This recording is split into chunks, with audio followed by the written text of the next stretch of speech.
मालेगाव महानगरपालिका निवडणूक प्रभाग क्रमांक 10 मध्ये शिवसेनेची ताकद, 4 उमेदवार रिंगणात। मालेगाव महानगरपालिका सार्वत्रिक निवडणुकीची घोषणा होताच शहरातील राजकीय हालचालींना वेग आला आहे। त्याच पार्श्वभूमीवर प्रभाग क्रमांक 10 मधून शिवसेनेने आपली ताकद दाखवत 4 उमेदवार निवडणूक रिंगणात उतरवले आहेत। शिवसेनेच्या वतीनं जान्हवी जगदीश कासवे, दिनेश कमलाकर ठाकरे, हर्षदा भारत लाडके आणि विशाल दिलीप पवार हे अधिकृत उमेदवार असून धनुष्यबाण ही त्यांची निवडणूक निशाणी आहे। प्रभाग क्रमांक 10 मधील हे सर्व उमेदवार सामाजिक कार्यात सक्रिय असून नागरिकांच्या सुखदुःखात सहभागी होण्याची त्यांची ओळख आहे। परिसरातील मूलभूत प्रश्न, स्वच्छता, पाणीपुरवठा, रस्ते, आरोग्य सुविधा तसेच विकास कामासाठी कटिबद्ध राहण्याचा निर्धार उमेदवारांनी व्यक्त केला आहे। स्थानिक नागरिकांशी थेट संवाद साधत प्रभागाच्या सर्वांगीण विकासासाठी शिवसेनेच्या माध्यमातून प्रभावी आणि पारदर्शक कारभार देण्याचा विश्वास उमेदवारांकडून व्यक्त करण्यात येत आहे।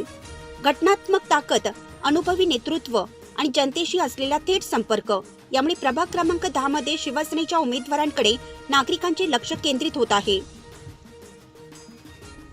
भाऊ, प्रभागातील युवकांचा आपल्याला या ठिकाणी भरघोस पाठिंबा या ठिकाणी दिसतोय, त्याबद्दल काय सांगाल? मालेगाव पंचवार्षिक मालेगाव महापालिकेच्या पंचवार्षिक निवडणुकीच्या निमित्ताने हे जे पॅनल तयार झालेले आहे हे मुळातच तरुणांचं पॅनल आहे। म्हणजे या पॅनलमध्ये उमेदवारी करणारी तरुण ही अगदी 22 वर्षाची, 22 वर्षांनी 40 वर्ष हे सरासरी असलेले हे तरुणांचं पॅनल आहे। या पॅनलच्या निमित्ताने भुसे साहेबांनी आणि आविष्कार भाऊंनी एक आगळा वेगळा प्रयोग या निमित्ताने केलेला आहे। मालेगाव प्रभाग क्रमांक 10 हे मालेगाव, याला मिनी मालेगाव म्हटलं जाते।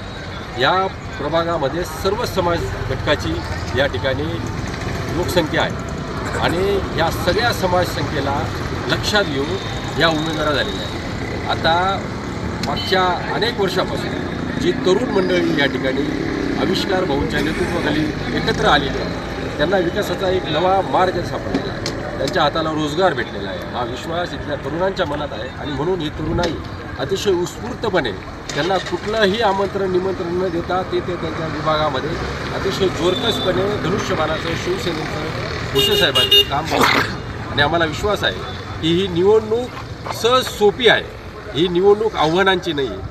लोक याला लोक उत्सव समजून हे साजरा करत आहेत। येणाऱ्या 15 तारखेच्या निमित्ताने ते दिसेलच आणि 16 तारखेला हा गुलाल फक्त शिवसेनेचा राहील, हा विश्वास मी या निमित्ताने तुम्हाला देऊ इच्छितो। भाऊ, प्रभाग क्रमांक 10 मधून आपण शिवसेनेचे अधिकृत उमेदवार म्हणून या ठिकाणी निवडणूक लढवत आहात।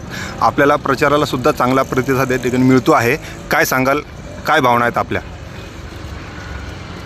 सन्माननीय नामदार दादासाहेब भुसे साहेब यांच्या मार्गदर्शनाखाली आम्ही ही निवडणूक रन करत आहोत।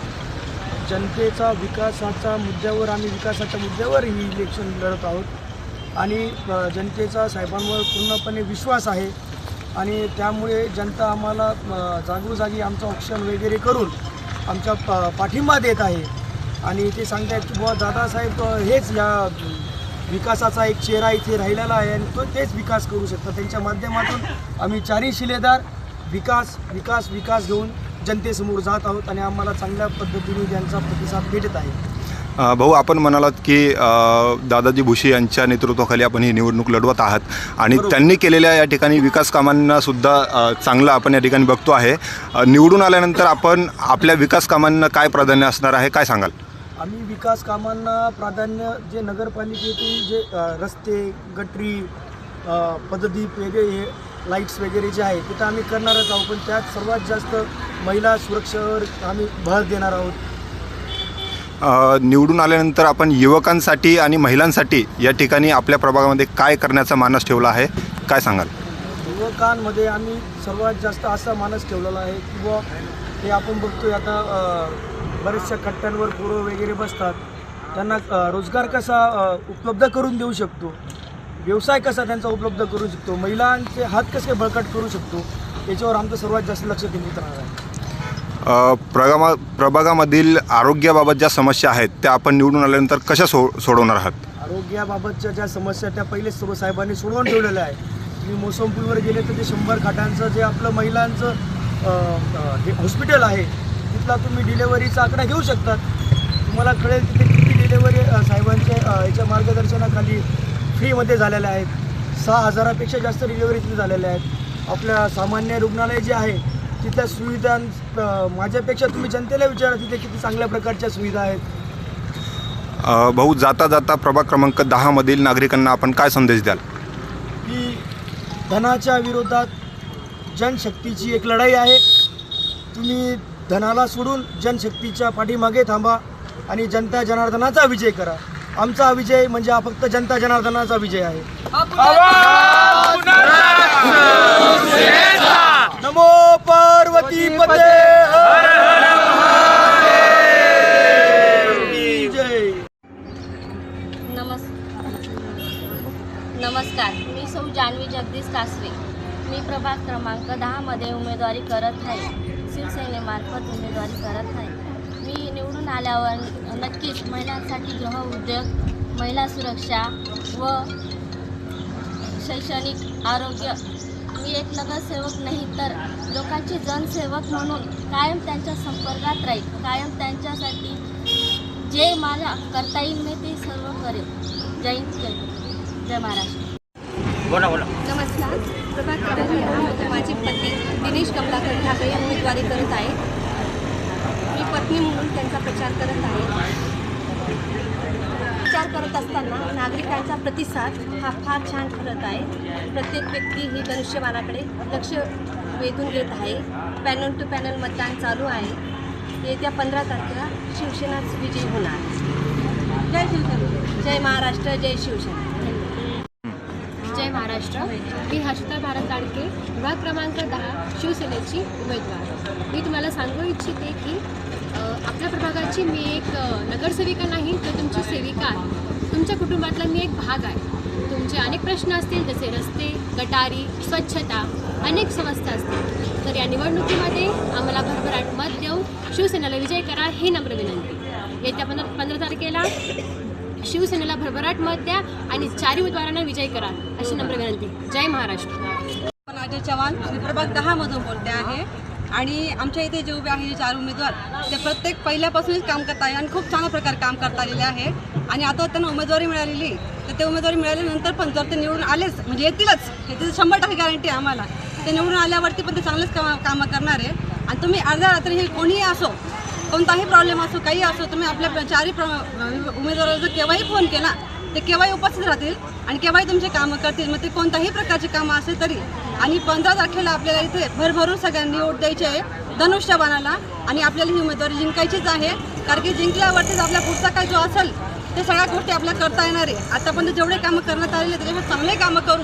आणि ज्यांच्या कोणाचं काय असं असेल की माझं हे काम बाकी राहिले किंवा असं असेल म्हणजे XYZ जे पण कामं असतील ते सगळे कामं आपले उमेदवाराकडून आपण करून घेणारच आहोत. आणि ज्यांनाही असं वाटतं आहे की मला असं काम करायचंच आहे त्यांनी प्रत्यक्ष येऊन जरी भेटलं आपल्या ऑफिसला तरी चालेल किंवा कॉलही करू शकतात. धन्यवाद. नमस्कार. मी प्रभाग क्रमांक 10 मधून माझे मिस्टर विशाल दिलीप पवार हे उमेदवारी घेत आहे. महिला मी उपस्थित आहे त्यांची पत्नी. मिस्टर विशाल दिलीप पवार हे नगरसेवक नसतानाही त्यांनी बरेच कामं केलेली आहेत. त्यांना तुमच्या सर्वांचा आशीर्वाद मिळून आम्ही 4 उमेदवारांना शिवसेनेचं बटन दाबून प्रचंड मतांनी विजयी करा. पवार आहे. मी प्रभाग क्रमांक 10 मध्ये एक मतदार आहे. माझं मत हे म्हणतं की आज जे समाजात चालू आहे महिलांसाठी किंवा आजच्या दृष्टीने आपण बघतोय असुरक्षतेचा मोठा प्रश्न आहे तो हे जे उमेदवार आहेत जे आत्ता सज्ज झाले नवीन चेहरे तुम्ही एकदा चान्स दिला पाहिजे जे की विना पदाचे जसे की पप्पू कासवे ज्यांच्यातर्फे जान्हवीताई कासवे या आपल्या उमेदवारी लढवत आहेत. दिनेश ठाकरे आणि विशाल पवार परत आपल्या हर्षिता लाडकेताई ह्या जे आहे ते विना पदाचे इतके चांगली कामगिरी करत आहे की महिला आज इतक्या सुरक्षित महसूस करतात. जेव्हा आपण रस्त्यावर निघतो जेव्हा आपल्याला एक डर राहतो की जर असं समाजात चालू आहे त्या पद्धतीने जर बघितलं तर आत्ता बाहेर निघण्यास पण आपल्याला भीती वाटते की काय होऊ शकतं. पण जेवढं आम्ही बघतोय आता त्यांच्याकडे पद नसताना पण त्यांनी इतक्या काही गोष्टी निर्माण करून ठेवल्या महिलांच्या सुरक्षेसाठी म्हणा किंवा लहान मुलांच्या आत्ताचे एवढे वातावरण खराब चाललं त्या हिशोबाने तर खूपच त्यांनी प्रत्येक ठिकाणी आपले कॅमेरे बसवणं, लाईट बसवणं, स्ट्रीट लाईट वगैरे सगळ्या गोष्टी त्यांनी भरपूर प्रमाणात सुरक्षितेसाठी म्हणा किंवा अहोरात्र कुठल्याही वेळेला त्यांना कॉल करा, ते उपस्थित असतात. आपली समस्या सांगा, समाधान नक्की मिळतं. अशा मतदारांना आपण का पुढे पाठवायचं नाही? नवीन जरी चेहरे असले पण कामं त्यांची जुनी आहेत, म्हणून आपण लक्ष दिलं पाहिजे. आपले मतदार निवडून आले पाहिजे याची आपण काळजी घ्यावी. भरभराटीने येत्या 15 तारखेला सगळ्यांनी मतदानाला आवर्जून जावा, आपलं अनमोल मत त्यांना द्यावा आणि धनुष्यबाणाला प्रचंड मतांनी विजयी करावा. जय हिंद, जय महाराष्ट्र.